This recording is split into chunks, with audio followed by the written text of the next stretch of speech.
Wherever there are people, there is controversy, and DayZ is no different. So here, I plan on talking through some of the most controversial issues of recent years involving DayZ, including its users, its content creators, and its contributors. If you like the video, please leave a like and a subscribe, it really helps me out. But without further ado, let's get into the video.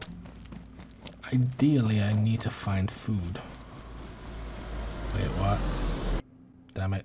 Hey, I think I just met Caitlyn Jenner. Let's start with the most recent, Eden. For those of you who don't know, Eden was a brand new map on PC and DayZ's first ever tropical one. It had incredible assets, cool designs, and beautiful landscapes. And as always, every content creator had already started rolling out their own adventures exploring. Hell, even I made a video about it myself that nobody watched. Awkward. It was well received by everybody who played it until it just disappeared, straight up vanished, along with its official Discord, and nobody really understood why. That was until we got more information. Based on the information available, and right now it's not a lot, it seems the map was stolen and some of the code was straight up copied from the Malsk, and instead of releasing a statement and addressing the accusations, the creator of it, who apparently has a bit of a history, went straight into hiding, deleting everything they could. Is that a fucking seagull?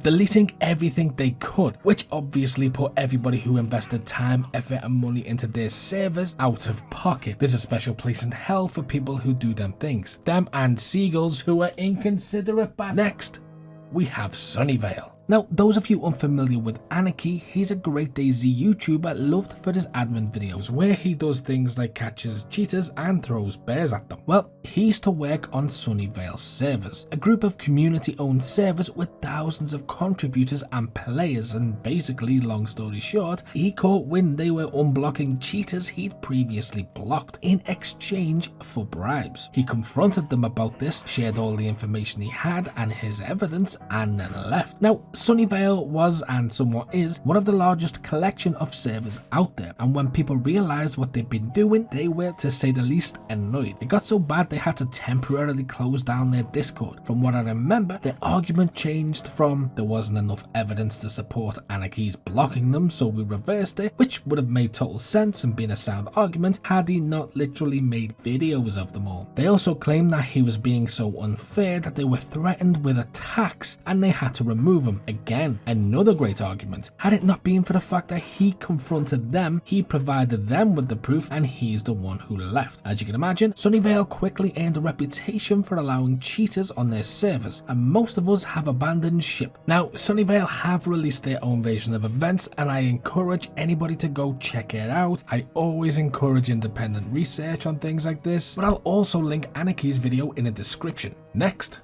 we have Australia. Australia is known for its stricter than most censorship on some games, and DayZ was no exception. After Bohemia Interactive tried to release their game there, its physical release, it was pre-banned because the Classification Bureau refused to give it an age rating, stating its cannabis inclusion was contrary to Australia's standards on drugs, specifically its rules surrounding illicit or prescribed drug use relating to incentives or rewards. As a result, Bohemia Interactive removed a feature that wasn't properly implemented anyway from global release, and the Australian Classification Bureau lowered its guns.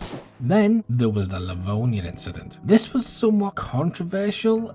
Livonia is known as the second official map and one of two only available maps for console players, but when it was released it wasn't as well received as it was well received. Don't get me wrong, there were a lot of positive reviews on release, which is more than I can say for DayZ itself, and it definitely wasn't hated by everyone. However, it didn't really sit right with most players that Bohemia Interactive were releasing paid DLC for a game that was, for all intents and purposes, plagued with bugs. They thought that time could be better spent fixing the game, and that it was a sign DayZ wasn't going to get the attention everybody wanted it to get. And several years later, and with vehicles only now just being fixed, supposedly, they're probably still not very happy with the developers or the game's progress. But nevertheless, DayZ and Livonia are both available now, and if you actually plan to buy it, or if you already own it, why not check out these other videos here by clicking on the links, unless you're a seagull. And as always, until next time.